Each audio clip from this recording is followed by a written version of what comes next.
আমি এই মুহূর্তে এসেছি গাইবান্ধার গোবিন্দগঞ্জ উপজেলার মহিমাগঞ্জ রেলওয়ে স্টেশনে। এখানে আমি এসে দেখলাম যে এখানে ফুচকার প্রায় শতাধিক ফুচকার দোকান। এখানে বিকেলবেলার যে দৃশ্যটা, এলাকার তরুণ তরুণী থেকে নারী পুরুষ পরিবার নিয়ে এখানে আসে। আপনার নাম কি? আমার নাম মিলন।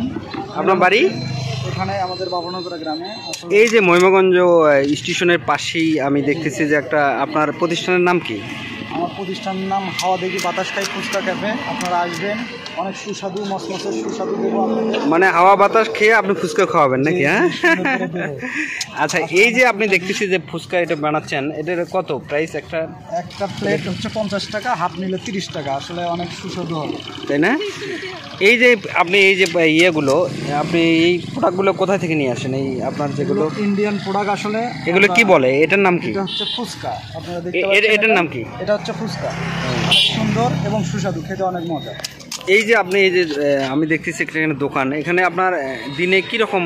আপনি তো মনে হয় যে বিকেল সময়টুকু এখানে সময়টুকু আমরা 5টা থেকে, হয়তো বা সচরাচর 3টা থেকে শুরু হয়। আসলে আমি 5টা থেকে খুলি, তো আসলে আমরা 8টা 8:30 পর্যন্ত আমরা এখানে করি।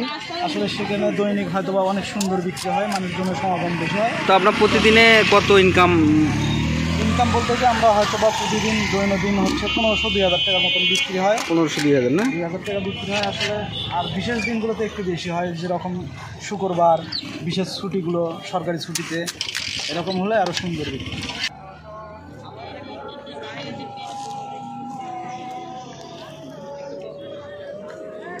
ফুচকার মান কিন্তু অনেক ভালো। আমি যেটা খাইলাম, আমি তো বিভিন্ন জায়গাতে গিয়ে ফুচকা খাই বা বিভিন্ন ইয়েতে, তবে এই ভাইয়ের যে বললো আমাকে যে ফুচকাটা অনেক সুন্দর হবে, সেই হিসেবে কিন্তু ফুচকাটা ভালো লাগে। হাওয়া দেখি বাতাস খাই ফুচকা ক্যাফে।